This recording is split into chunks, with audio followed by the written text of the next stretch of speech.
Hi friends, എല്ലാവർക്കും എൻ്റെ പുതിയ വീഡിയോയിലേക്ക് സ്വാഗതം.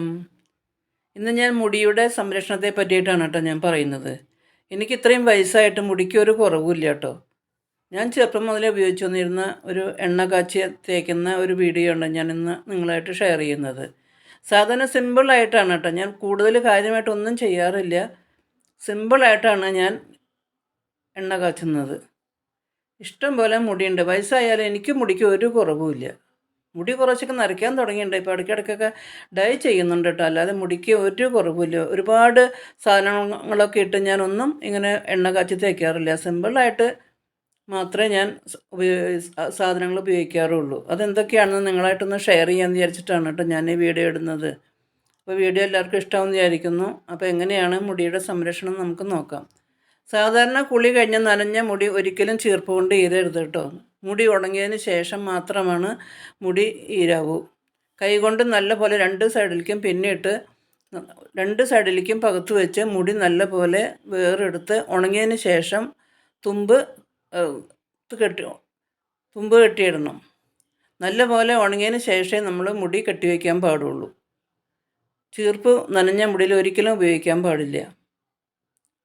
അതുപോലെ ഞാൻ സാധാരണ വീട്ടിലുണ്ടാവുന്ന കുറച്ച് പനിക്കൂർക്കയുടെ ഇല ഉണ്ടല്ലോ, കുറച്ച് പനിക്കൂർക്കയുടെ ഇല അതാ പൊട്ടിച്ച് കൊണ്ടുവന്നു. പിന്നെ കുറച്ച് നമ്മൾ സാധാരണ ഉപയോഗിക്കുന്ന കറിവേപ്പില, കറികൾക്കൊക്കെ ഉപയോഗിക്കുന്ന കറിവേപ്പില, പിന്നെ കുറച്ച് കയ്യോന്യം. സാധാരണ നമ്മുടെ മഴയൊക്കെ പെയ്യുമ്പോൾ സാധാരണ നമ്മുടെ മുറ്റത്തും പറമ്പിലൊക്കെ ധാരാളം ഉണ്ടാകുന്നതാണ് ഈ കയ്യോന്യം എന്ന് പറഞ്ഞ സാധനം. അതിൻ്റെ കുറച്ച് ഇലയും കുറച്ച് പനിക്കൂർക്കയുടെ ഇലയും കുറച്ച് കറിവേപ്പിലയും ഇതെല്ലാം കൂടി ഒരു മിക്സിയുടെ ജാറിലേക്ക് ഇട്ട് കൊടുത്ത് നല്ല പോലെ ഒന്ന് ചതച്ചെടുത്തു കേട്ടോ.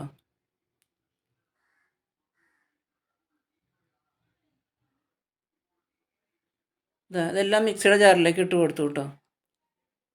നല്ല പോലെ ഒന്ന് അതിന് ചതച്ചെടുത്തു.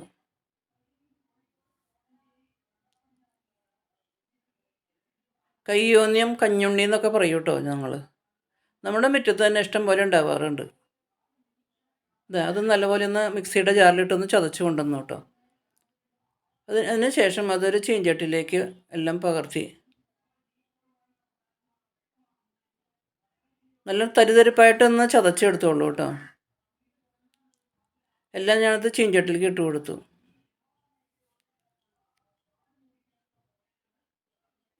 അതിനുശേഷം നമ്മളെ വീട്ടിൽ ആട്ടിച്ചു കൊണ്ടുവന്ന നമ്മുടെ വീട്ടിലുണ്ടായ തേങ്ങ തന്നെ ആട്ടിച്ചു കൊണ്ടുവന്ന തേങ്ങയുടെ വെളിച്ചെണ്ണ, ഒരു കപ്പ് വെളിച്ചെണ്ണ അതും കൂടി ചേർത്ത് കൊടുത്തു. ഗ്യാസ് ഓൺ ചെയ്ത് ലോ ഫ്ലെയിമിൽ വെച്ച് ഇങ്ങനെ ഇളക്കി ഇളക്കി ഇളക്കി പതുക്കെ പതുക്കെ പതുക്കെ ഇങ്ങനെ ഇളക്കി ഇങ്ങനെ വേവിച്ചെടുത്തു കേട്ടോ. അതാ ലോ ഫ്ലെയിമിലാണ് വെച്ചിരിക്കുന്നത്. ഇനി അതിൻ്റെ പതയും വെള്ളമൊക്കെ ഒന്ന് വറ്റണം. അതാണ് അതിൻ്റെ കണക്ക്. ഇത് നല്ലപോലെ തിളച്ചു കേട്ടോ. ലോ ഫ്ലെയിമിലാണ് നമ്മളിങ്ങനെ നല്ലോണം ഇളക്കിക്കൊണ്ടേയിരിക്കണം, അടി പിടിക്കാണ്ട് ഇങ്ങനെ ഇളക്കിക്കൊണ്ടേയിരിക്കുക. നല്ല പോലെ തിളച്ച് പത വരുന്നുണ്ട് കേട്ടോ.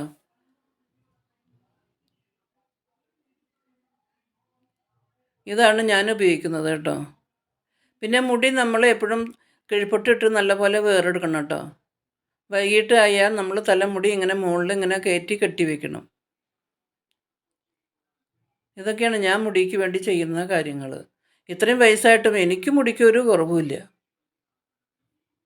ഇഷ്ടം പോലെ മുടിയുണ്ട്. നമുക്കൊരാളുടെയും മുടി കൊണ്ട് കൊതിക്കേണ്ട ഒരു ആവശ്യമില്ല. പിന്നെ എൻ്റെ മക്കൾക്കും ഉണ്ട് കേട്ടോ ഇഷ്ടം പോലെ മുടി. അവരും ഇങ്ങനെ കാര്യമായിട്ട് എണ്ണയൊന്നും തേച്ചിക്കാറില്ല. കുറച്ചൊക്കെ നമ്മുടെ പാരമ്പര്യത്തിൽ നിന്ന് കിട്ടുന്നത് തന്നെയാണ്.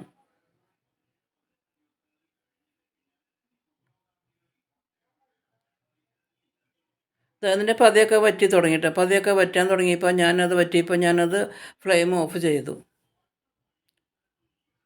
ചൂടാറിയപ്പോൾ ഞാനതൊരു കപ്പിലേക്ക് അരിച്ചൊഴിച്ചു കേട്ടോ. ഒരു അരിപ്പയിൽ ഞാൻ ചൂടാറിയപ്പോൾ അത് ഇങ്ങനെ അരിച്ച് ഒഴിച്ചു.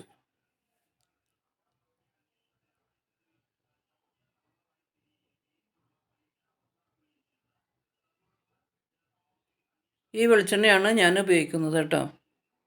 കുറച്ച് ഞാൻ ഉപയോഗിക്കുള്ളൂ. ഞാൻ ഇടയ്ക്കൊക്കെ തേക്കാറുള്ളൂ. ആഴ്ചയിൽ ഒരു ദിവസമൊക്കെ ഞാൻ അങ്ങനെ വെളിച്ചെണ്ണ പറ്റാറുള്ളൂ. ദിവസമൊന്നും ഞാൻ ഉപയോഗിക്കാറില്ല. ഇതാണ് ഞാൻ മുടിക്ക് വേണ്ടി ചെയ്യുന്ന എൻ്റെ മുടിയുടെ സംരക്ഷണം. അപ്പോൾ എല്ലാവരും ഇതുപോലെ ഒന്ന് ട്രൈ ചെയ്ത് നോക്കിക്കോളൂ. നല്ല റിസൾട്ട് കിട്ടും.